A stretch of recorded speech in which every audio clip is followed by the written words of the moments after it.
Assalamualaikum warahmatullahi wabarakatuh. Alhamdulillah, alhamdulillah, summa alhamdulillah. Allahumma salli wa sallim ala sayyidina wa maulana wa habibina wa syafi'ina wa rasulina wa nabiyyina Muhammadin wa ala alihi wa sahbihi ajma'in. Amma ba'du. Alhamdulillah, puji syukur kehadirat Allah Subhanahu wa taala yang telah memberikan seluruh nikmatnya kepada kita semua yang kita tidak akan mampu menghitungnya. Bahkan dengan teknologi secanggih apapun, mendekati hari akhir kelak, tidak akan pernah yang namanya manusia itu bisa menghitung nikmat-nikmat yang telah diberikan Allah Subhanahu wa taala kepada kita semuanya. Salawat dan salam semoga senantiasa terlimpah kepada junjungan Nabi kita Muhammad sallallahu alaihi wasallam serta keluarga beliau, para sahabat beliau, serta orang-orang yang akan menjadi pewaris beliau. Siapa itu? Yaitu orang-orang yang akan meneruskan dakwah beliau sampai dengan hari akhir kelak. Di penghujung bulan Ramadan ini, marilah kita semuanya meningkatkan ketakwaan kita kepada Allah Subhanahu wa taala. Ini ada sebuah kisah yang sangat menarik yang akan menjadi kajian kita siang hari ini, yaitu kisah tentang seorang Nabi Allah, Nabi Musa alaihissalam, yang berpesan kepada malaikat Jibril. Dan inilah kisahnya, begitu ya. Kata Nabi Musa alaihissalam, "Wahai Jibril, tolong sampaikan pada Allah, saya ingin melihat keadilan Allah." Kemudian Jibril menyampaikan dan kemudian berkata kepada Nabi Musa alaihissalam, "Wahai Musa, engkau tak akan sabar melihat keadilan Allah." Kemudian Musa alaihissalam berkata, "Saya akan bersabar. Saya ingin sekali melihatnya." Kemudian Jibril membawa Musa alaihissalam ke sebuah mata air yang deras. Musa alaihissalam diminta untuk diam dan menunggu di situ, hanya melihat apa yang terjadi, tak boleh berbuat apa-apa. Mungkin kayak ada tempat kecil begitu ya, dilindungi semak-semak, orang lain nggak bisa melihat mereka berdua, tapi mereka berdua bisa melihat apa yang ada di sekitarnya tersebut. Dan betul ya, tak berapa lama datang seorang penunggang kuda yang membawa sekantung uang dinar di pinggangnya. Ia berhenti dan minum dari mata air tersebut. Kemudian tanpa disengaja, kantong dinarnya tadi terjatuh. Tanpa menyadari itu, si penunggang kuda pergi meninggalkan mata air. Selang beberapa waktu kemudian, datang anak remaja yang juga minum di mata air tersebut, dan tanpa sengaja ia menemukan kantung dinar yang terjatuh tadi. Kemudian ia mengambilnya dan dibawanya pergi setelah puas minum tadi. Selang beberapa kemudian datang seorang kakek tua yang lemah dan buta, begitu ya.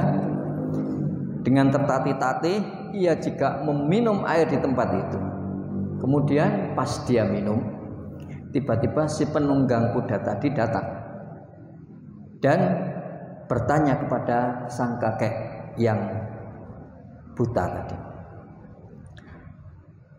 Bertanya, apakah ia menemukan kantung dinarnya tadi? Masyarul muslimin rahimakumullah, sang kakek tentunya tidak tahu apa-apa karena kan dia baru datang, begitu ya. Dan si penunggang kuda ini tidak percaya karena belum lama ia meninggalkan tempat itu dan ia sangat yakin bahwa kakek itulah yang mengambilnya. Karena si kakek tetap ngotot dan mengaku tidak mengambilnya, kakek itu pun kemudian dibunuh oleh penunggang kuda tadi. Di mata Nabi Musa alaihissalam yang melihat serangkaian kejadian tersebut, dikatakan ini tidak adil. Yang mengambil uang si penunggang kuda itu adalah si anak remaja tadi, tapi kakek yang akhirnya mati menjadi korbannya.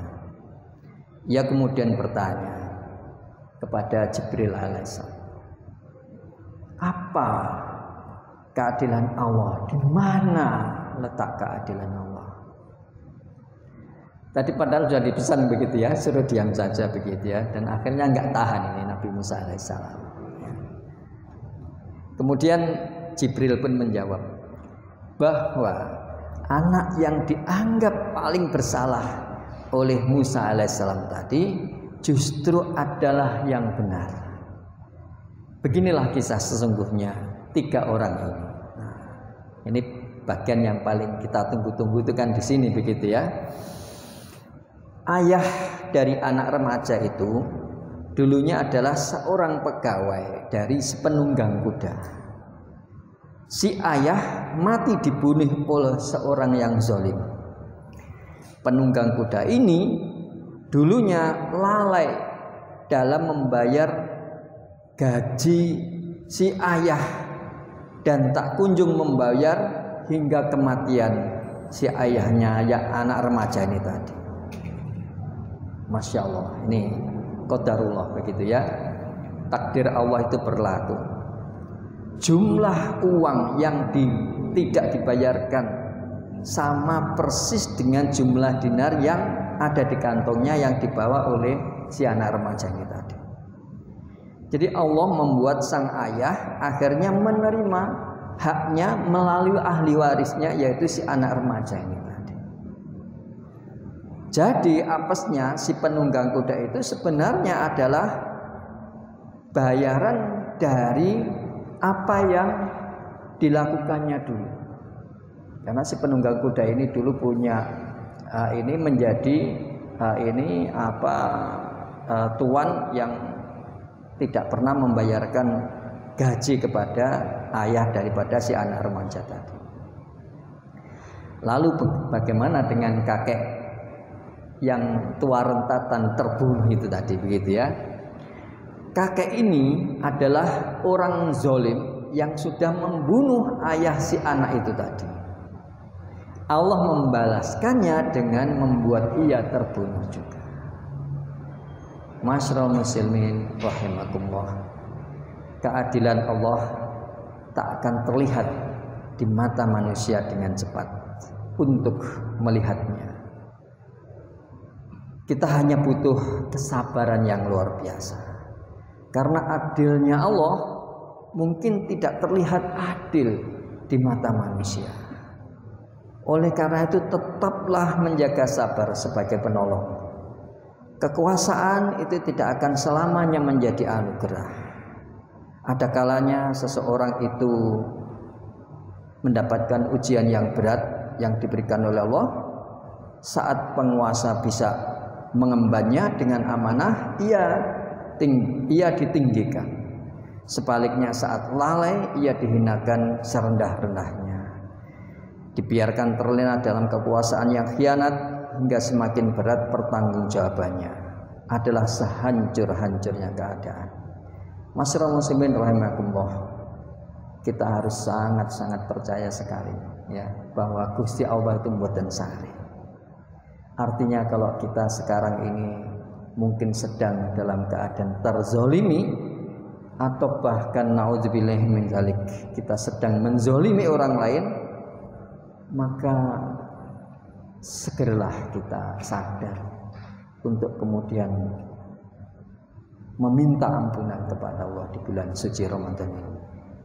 Percayalah bahwa perhitungan Allah itu maha teliti, maha tepat, dan bahkan kalau di Al-Quran daun-daun yang jatuh pun itu pun juga atas campur tangannya. Di mana daun yang jatuh itu akan digugurkan begitu ya. dan kita fokus saja di bulan suci Ramadan ini untuk senantiasa memperbaiki diri kita masing-masing. Tetap bersabar, mudah-mudahan Allah Subhanahu wa taala akan senantiasa memberikan bimbingan petunjuknya kepada kita semuanya, sehingga bulan Ramadan ini kita dijadikan sebagai seorang hamba yang bertakwa. La'allakum tattaqun. Billahi taufiq wal hidayah. Wassalamualaikum warahmatullahi wabarakatuh.